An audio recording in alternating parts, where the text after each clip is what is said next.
Welcome back to the channel. Thank you guys for spending some time with me today. I really appreciate you going out of your way to like, comment, subscribe, watch the video. That means a lot to me, so thank you for that. Now let's talk about the post-spawn in this bait that I saw on TV probably close to 10 years ago.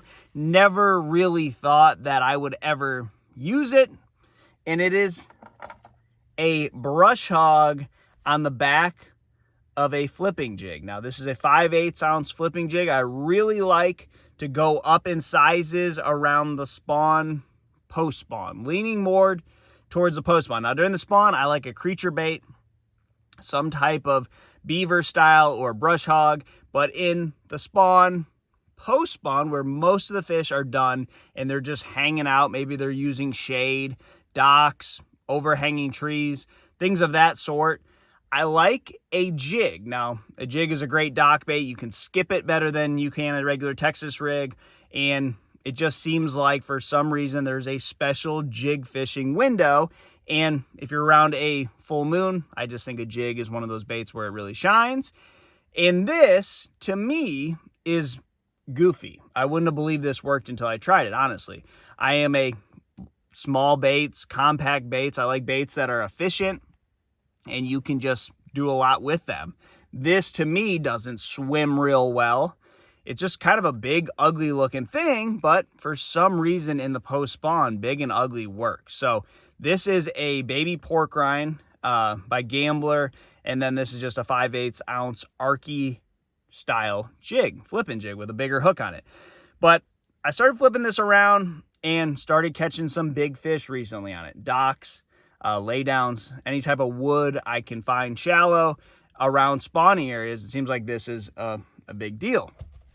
Now, a brush hog, the full-size brush hog, or like a Missile Baits Destroyer, is a really big deal in the post-spawn. So big creature baits, these big gaudy creature baits with the, the tails and the appendages, this is the time of year to throw those. So if you haven't used these baits in a while, because it is easy to get away from these baits, now is the time to break them out. So the Destroyer, you can also put the Destroyer on the back of a jig. And again, this is a big, ugly, crazy looking thing, totally against what I like to do in the pre-spawn or the spawn.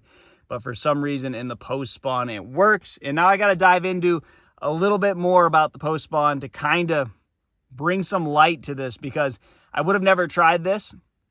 Saw it on TV, and took me years to actually try it, and then I started trying it, and it worked. So let me dive into some things about the post-spawn that should kind of make this make sense, because to me, it doesn't really make a whole lot of sense. Now, in the post-spawn, this is a time of year where you are just getting a mass flooding of the bank with bluegills, any type of brim. They come to the bank, and they're not there to spawn just yet. They're there to eat the eggs from the bass.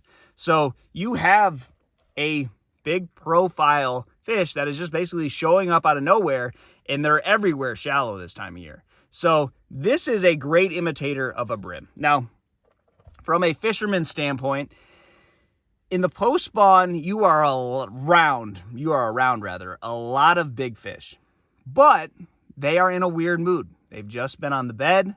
They feed in little windows, so you can be around them and not catch them. So your bait selection becomes very important. And I think you figure that out when you're on the water most of the time, where you're going, man, they are really biting this good, when they're not biting anything else. And that's what is happening in the post-spawn. They get really dialed in on a specific bait, and it just seems like if you're not throwing that bait, you're not catching anything. So when it comes to this, you could flip your beaver, you could flip a worm, you could flip all these other baits, and until you start flipping this, you're not getting a sniff. So it's like, oh, I'm getting some clues. No, you're getting no clues whatsoever.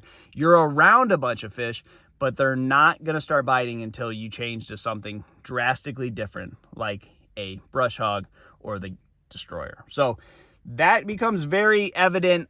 Anytime I've done well in the post-spawn, it's always seemed to be one magic bait that did all the damage. And until I started catching them on that, I really had no idea what to do. So it can be very confusing. The fish can bite in small windows. They bite specific baits, but you can't lose the idea that you are a round fish. You just have to figure out those little minute details. And once you do, then the post spawn starts to make more sense. And it takes something completely off the wall like that sometimes to figure it out. But when you really dive into it, the bluegill that are coming out of nowhere and are everywhere shallow, this makes sense. So try that. Try the jig with the brush hog on the back, or just try your brush hog. Can make all the difference in the world in the post spawn. So good luck to you guys, and I'll see you on the water.